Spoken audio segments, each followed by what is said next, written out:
व्यासपीठावर उपस्थित सर्व मान्यवर आणि माझे गुरुजन वर्ग व समोर उपस्थित तमाम देशबांधवांना सर्वांना माझा नमस्कार।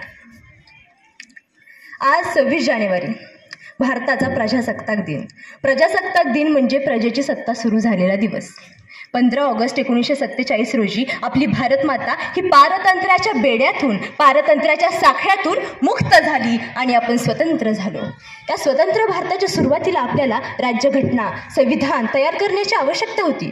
राज्यघटना तयार करण्याचे मार्गदर्शन भारताला करावे, राज्यघटना लिहिण्यासाठी एका विद्वान व्यक्तीची मदत इंग्रजांनी आपल्याला करावी अशी विनंती, अशी रिक्वेस्ट त्या काळी आपण ब्रिटिशांना केली होती। परंतु त्यांनी उत्तर दिले। राजघटनेचे तज्ज्ञ, या विषयात PhD केलेले कायदे पंडित, पत्रकार, लेखक, अर्थशास्त्रज्ञ, समाज सुधारक, तत्वज्ञ डॉक्टर बाबासाहेब आंबेडकर यांची मदत तुम्ही घ्या। आणि 1950 सालापर्यंत डॉक्टर बाबासाहेब आंबेडकर यांच्या मार्गदर्शनाखाली, यांच्या नेतृत्वाखाली सर्वांना सामावून घेणारी राज्यघटना तयार करण्यात आली। आणि त्या राज्यघटनेच्या नियमानुसार 26 जानेवारी 1950 सालापासून आपला भारत देश हा प्रगतीच्या, विकासाच्या आणि समृद्धीच्या मार्गाकडे वाटचाल करू लागला। अत्यंत बिकट परिस्थितीत, अत्यंत विपरीत परिस्थितीत डॉक्टर बाबासाहेब आंबेडकर यांचं बालपण गेलं। शाळेत शिकत असताना अस्पृश्यतेच्या नावाखाली त्यांना वेगळं कसवलं जात असत। कोणी तहान लागली तर कोणी लांबूनच त्यांच्या उंजळीमध्ये पाणी ओतत असत। या भेदभावांबद्दल त्यांच्या मनात अत्यंत राग होता, प्रचंड चीड होती। आपल्या बांधवांना या गुलामगिरीतून, या लाचारीतून मुक्त करण्याचा संकल्प, मुक्त करण्याचा दृढ निश्चय त्यांनी घेतला आणि उत्कृष्ट शिक्षण घेण्यासाठी ते लंडनलाही गेले।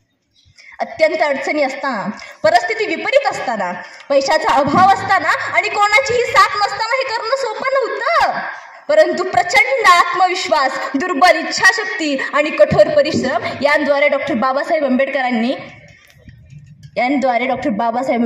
प्रत्येक अडचणीवर मात केली। लंडनमध्ये लायब्ररी सकाळी 8ला उघडायची, परंतु ते तिथे 8च्या आधीच उपस्थित असायचे आणि रात्री लायब्ररी बंद होईपर्यंत सगळ्यात शेवटीपर्यंत ते अभ्यास करायचे। अभ्यास करायचे, जेवण्यासाठी त्यांच्याकडे अन्न असायचं, परंतु वेळेचा आणि पैशाचा अभाव असल्यामुळे ते एकच टाइम जेवायचे। त्यांचं जेवणही सकाळी लायब्ररीमध्ये येताना त्यांच्या खिशात असायचे। त्या 4 घास जेवणावरच त्यांना त्यांची भूक भागवावी लागत असायची। मित्रांनो, आपल्या बांधवांना या गुलामगिरीतून मुक्त करण्यासाठी त्यांनी 16 तास अभ्यास केला। लाखो बांधवांचं जीवन, आयुष्य आनंदाने जावं यासाठी त्यांनी खूप कष्ट घेतले। त्यांनी तर समाजासाठी केलं, पण आपण आपल्या कुटुंबासाठी करू शकत नाही का? आपल्या आईवडिलांचं आयुष्य, आपल्या कुटुंबाचं आयुष्य आनंदाने जावं यासाठी आपण कष्ट करू शकत नाही का? मित्रांनो, एक गोष्ट लक्षात ठेवा, आपला जन्म जरी गरीब कुटुंबात झाला असेल तर त्यात आपली काही चूक नाही, परंतु आपल्या आईवडिलांचं म्हातारपण जर गरिबीत गेलं ना तर त्यात फक्त आणि फक्त आपलीच चूक आहे।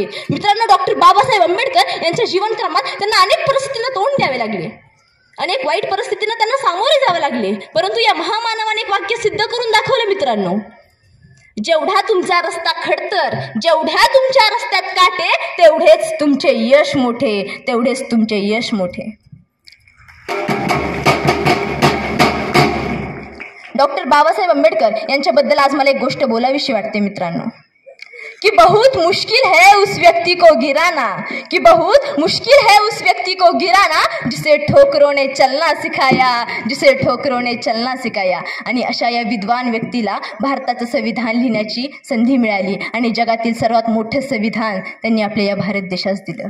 त्यानंतर श्रद्धेय श्रीमती इंदिरा गांधी, संयमी डॉक्टर मनमोहन सिंग, आदरणीय अटल बिहारी वाजपेयी आणि धाडसी नेतृत्वाचे नरेंद्र दामोदर मोदी असे अनेक चांगले पंतप्रधान भारत देशास लाभले आणि भारत देश हा प्रगतीच्या मार्गावर निघाला। परंतु या प्रगतीच्या मार्गावर धावत असणाऱ्या भारत देशाला मित्रांनो अनेक वाईट परिस्थितींना तोंड द्यावे लागले आहे। 1991 साली भारतात अशी परिस्थिती आली होती की भारतातील सर्व विदेशी मुद्रा संपुष्टात आल्या होत्या।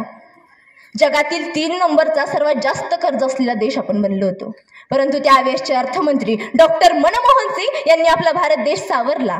भारतातील सर्व सोने हे स्वित्झर्लंडमधील बँकेत घाण ठेवून काही विदेशी मुद्रा या कर्ज स्वरूपात आणल्या होत्या। सोने की चिडिया या नावाने जगभरात ओळखल्या जाणाऱ्या भारत देशाने मित्रांनो अशी ही बिकट परिस्थिती पाहिली होती आणि तिथपासून ते आजपर्यंतचा प्रवास म्हणजे जगातील 3 नंबरच्या कर्जबाजारी देश आज जगातील अशी झेप घेतोय की येणाऱ्या काही वर्षातच आपली भारत माता ही जगातील 3री अर्थव्यवस्था बनतेय। परंतु मित्रांनो, या 3ऱ्या अर्थव्यवस्थेवर आपल्याला समाधानी राहायचं नाहीये, तर ती आपल्याला आपल्या कार्यकालात 2ऱ्या क्रमांकावर क्रमांकावर न्यायची आहे. दुसऱ्या क्रमांकावर आज चीन आहे. आपल्याला चीनला मागे टाकावं लागेल. चीनची अर्थव्यवस्था ही 18.5 ट्रिलियन आहे आणि भारताची अर्थव्यवस्था ही 3.7 ट्रिलियन आहे. चीनला मागे टाकण्यासाठी आपल्याला खूप कष्ट करावे लागेल मित्रांनो. चीन आपल्यापेक्षा 6 पटीने पुढे आहे, परंतु आपण चीनला मागे टाकू शकतो, कारण आपला भारत देश हा तरुण देश आहे. आपल्या भारतात 15 ते 45 या वयोगटातील युवक खूप जास्त आहेत आणि चीन हा म्हातारा देश आहे. चीनमध्ये युवकांचं प्रमाण हे फारच कमी आहे. त्यामुळे आपण चीनला मागे टाकू शकतो. गेल्या वर्षी रशिया आणि युक्रेनचं युद्ध झालं होतं. जगाचे 2 भाग झाले होते आणि अशा वेळी आपल्या भारतातले काही विद्यार्थी युक्रेनमध्ये शिक्षण घेत होते. जगाचे 2 भाग झाले असताना सुद्धा आपल्या भारताचे प्रधानमंत्री माननीय श्री नरेंद्र मोदी यांनी रशिया आणि युक्रेनला फोन केला, तुमचं युद्ध थांबवा, आम्हाला आमचे विद्यार्थी बाहेर काढायचे आहेत. मित्रांनो, तब्बल 24 तास ते युद्ध बंद राहिलं आणि अशात परिस्थिती अशी झाली की पाकिस्तान मधले विद्यार्थी सुद्धा हातात भारताचा झेंडा घेऊन भारत माता की जय अशी घोषणा करत बाहेर. आज आपला भारत देश हा विश्वगुरु बनतोय. योग दिन संपूर्ण जगभरात साजरा केला जातोय. भारतात जगातील सर्वात मोठं संविधान हे आपल्या भारत देशाचं आहे. मित्रांनो, भारतीय ऋषीमुनींनी प्रत्येक महामंत्राच्या आधी ओम हा शब्द वापरला आहे आणि आता कुठं नासाला समजलंय की पृथ्वीच्या रोटेशन मधून जो ध्वनी निर्माण होतो ना, तो ओम आहे. मित्रांनो, यावरून एक लक्षात येतं आपल्याला, आपण पूर्वीही विश्वगुरु होतो, आजही विश्वगुरु आहोत आणि पुढेही आपणच विश्वगुरु राहणार.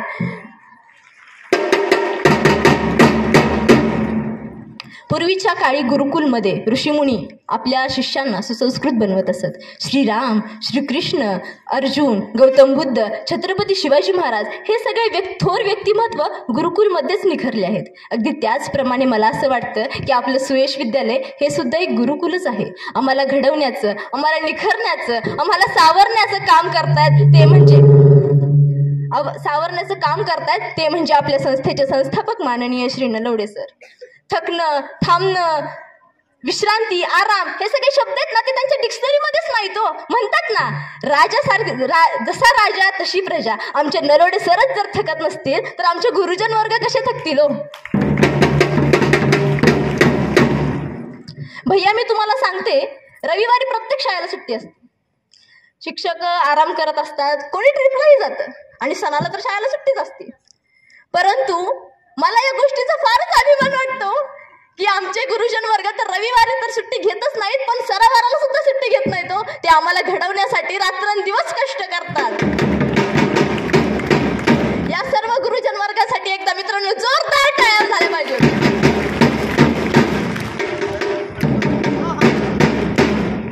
मला पुन्हा एकदा गुरुजन वर्ग, आपण सर्व आम्हाला घडवण्याचे खरंच खूप मनापासून काम करतायत. या सर्व विद्यार्थ्यांच्या वतीने मी आपल्याला शतशत प्रणाम करते. मला बोलण्याची संधी दिल्याबद्दल मी आपल्या सर्वांचे खरंच खूप खूप आभारी आहे. मित्रांनो, अशा गुरुजन वर्गामुळेच आज आपला भारत देश पुढे जातोय. तर त्यासाठी आपल्या भारताची सुद्धा एकदा जोरदार घोषणा करायची आहे. मित्रांनो, दुसऱ्या देशातले तर आपल्या भारताचा जय जयकार करताच आहेत, पण आपल्याला मागे राहायचं नाही. तर अख्खी बारशी हातरून टाकली पाहिजे ना, असं एकदा जोरदार घोषणा आपण माझ्यासाठी नाही तर भारत देशासाठी द्यायची. बोला भारत माता की, भारत माता की, वंदे वंदे. धन्यवाद.